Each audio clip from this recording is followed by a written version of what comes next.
2.5 साल पहले मैं नर्सरी से 3 पौधे लेकर आया था गुलदाउदी के।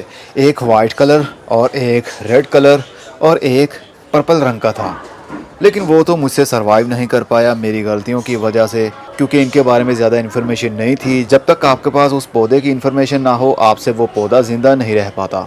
और एक्सपीरियंस तभी आएगा जब वो काम आप करेंगे। वो पौधा जब आपके पास आएगा, आपको पता चलेगा कि उसको किस चीज़ की ज़्यादा ज़रूरत है, किस चीज़ से वो मर सकता है। तो मेरे पास ये 2 पौधे सिर्फ बच पाए थे, जो कि अभी आप देख सकते हैं। ये है वाइट कलर का गुलदाउदी, इसको मिनिएचर क्रिसैंथेमम भी कहते हैं, मतलब मिनिएचर छोटे फूलों वाला गुलदाउदी। एक बड़े फूलों वाला गुलदाउदी भी होता है, लेकिन वो मुझे पसंद नहीं है। उसके पत्ते भी काफ़ी बड़े साइज़ के हो जाते हैं, लेकिन ये आप देख सकते हैं इसके पत्ते भी मिनिएचर हैं, छोटे छोटे से हैं, और इनके फूलों का साइज़ भी छोटा छोटा सा है। इसको जैसे कि बटन रोज़ होता है ना, गुलाब का ऐसा पौधा जिसको बहुत सारे छोटे छोटे से इसी साइज़ के फूल लगते हैं और उनके पत्तों का साइज़ भी छोटा सा होगा। तो ये भी उसी की समझ लीजिए ड्वार्फ वैरायटी है। छोटे कद का पौधा रहेगा, उसको फूल बहुत ज़्यादा गुच्छों की सूरत में लगेंगे। मेरा एक भाई बहुत दिनों से ही वीडियोस के नीचे कमेंट्स कर रहा है कि गुलदाउदी के ऊपर वीडियो बनाइए, तो सोचा थोड़ी सी वीडियो आप लोगों के लिए बना दी जाए कि गुलदाउदी की केयर क्या होनी चाहिए, इसको कौन सा मौसम पसंद है और इसकी कटिंग किस तरह कितनी आसानी से आप लगा सकते हैं। सबसे पहले बात करते हैं इसके फूलों के ऊपर। ये है सर्दी के दिनों का पौधा तो परमानेंट है, पूरा साल ही ग्रोथ इसी तरह करता रहेगा, लेकिन इसको फूल लगते हैं सर्दी के दिनों में। कभी कभी तो अगस्त के महीने में भी इसको फ्लावरिंग हो जाती है, लेकिन सही इसका मौसम नवंबर से लेकर फरवरी तक टाइम टू टाइम वक्त के साथ साथ इसको फूल लगते रहेंगे। जब इसके नए नए फूल खिलते हैं तो कुछ दिनों के लिए, 4 से 5 दिनों के लिए तो बहुत शाइन करते हैं और उसके बाद में डल हो जाते हैं। उनका कलर आपको फीका फीका सा लगेगा, लेकिन मेरे इस पॉली हाउस के अंदर ऐसा बिल्कुल भी नहीं है। ये आप फूल देख सकते हैं, वाइट कलर के फूल इसको खिले हुए काफ़ी दिन हो गए। जब मैंने अपना ये बड़ा सा पॉली हाउस बनाया था तो तब का ही इसको मैंने बाहर से उठाकर पॉली हाउस के अंदर रख दिया। यहाँ पर नमी अभी बहुत ज़्यादा इंक्रीज़ है, आप देख सकते हैं ऊपर वाली साइड पर। बाहर वाली साइड पर आप सही से देख नहीं पाएंगे, क्योंकि पानी के कतरे छत के नीचे वाली साइड पर जमे हुए हैं और 81% इसकी ह्यूमिडिटी है इस वक्त। अभी अभी मैंने इसका दरवाज़ा खोल दिया है ताकि थोड़ी सी एरेशन हो, हवा थोड़ी सी इन आउट हो, ताकि नमी में कमी आ सके। क्योंकि कुछ पौधे ऐसे हैं जब बहुत ज़्यादा नमी इंक्रीज़ हो जाए तो पौधे आपके गलना शुरू हो जाएंगे, लेकिन गुलदाउदी को ऐसा नहीं है। ये हर तरफ से बंद है, इसलिए अंदर डस्ट भी नहीं आती और नमी बहुत ज़्यादा बनी रहती है, जिसकी वजह से पत्तों के ऊपर कोई भी मिट्टी आपको नहीं दिखेगी। बिल्कुल वाइट कलर के फूल जिनके ऊपर कोई भी डस्ट नहीं है, देखने पर काफ़ी खूबसूरती में इजाफा भी करेंगे।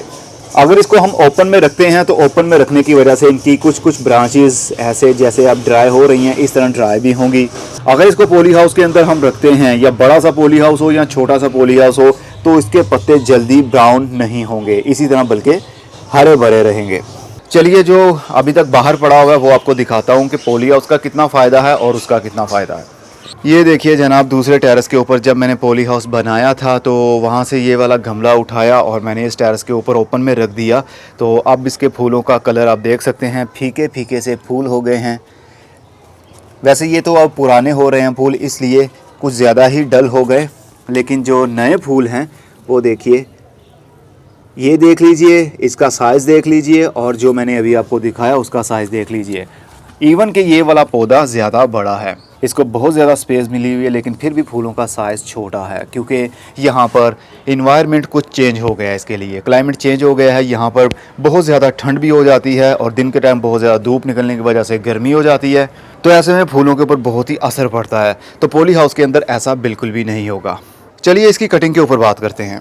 मज़े की बात तो ये है कि गुलदाउदी के पौधे की कटिंग आप 12 महीने किसी भी दिन लगा सकते हैं, गर्मी हो सर्दी हो, इसकी कटिंग चलाना कोई भी मुश्किल नहीं है। लेकिन कटिंग लगाने से पहले ये बात जहन में आपने रखनी है कि जो सॉफ्ट वुड होती हैं, नरम लकड़ी वाले पौधे हैं, जितने भी नरम लकड़ी वाले पौधे हों उनकी कटिंग ज़्यादा लंबी नहीं लगाई जाती। मैक्सिमम 2 या 3 इंच की उसकी कटिंग लीजिए।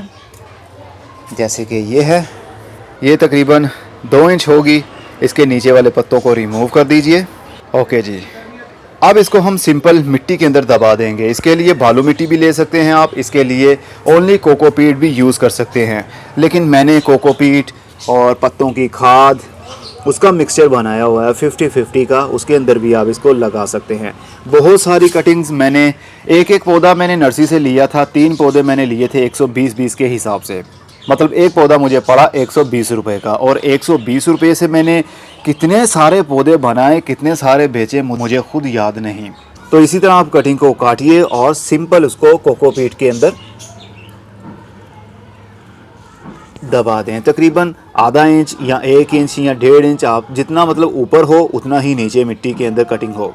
तो इसको शेडी एरिया में रख देना है, धूप में नहीं रखना। और इसकी कटिंग को पानी आपने कम देना है। अगर आप कटिंग को पानी ज़्यादा देने लगेंगे तो कटिंग ही गल जाएगी, क्योंकि ये सॉफ्टवुड है, नरम लकड़ी वाला पौधा। इसको थोड़ा सा ओवर वाटरिंग हुई तो ये गल जाएगी। ये देखिए अभी से इसको फ्लावरिंग भी होना शुरू हो गई। ये कटिंग मैंने लगाई थी तकरीबन अक्टूबर के महीने में, और अब देखिए इसको फ्लावरिंग भी शुरू हो चुकी है और पौधों की ग्रोथ, कटिंग की ग्रोथ भी चलना शुरू हो गई है। जब इनको फूल लग जाएं, इनका जब सीज़न ऑफ हो जाए या इनके फूल लगे लगे आप पुराने होने लगें, डल होने लगें, सूखने लगें, तो इनके ऊपर से ही इनको पिंच कर देना चाहिए। जैसे कि ये आप देख सकते हैं, ये फूल है, अभी दिल नहीं कर रहा है इसको तोड़ने का। चलिए इसको तोड़ते हैं। जैसे ये एक फूल खिला हुआ है, इसको हम यहाँ से तोड़ देंगे। तोड़ने से फ़ायदा ये होगा कि यहाँ से और भी साइड ब्रांचेस ज़्यादा निकलेंगी। जितनी ज़्यादा साइड ब्रांचेस निकलेंगी उतने ज़्यादा फूल लगने के चांसेस बढ़ जाएंगे।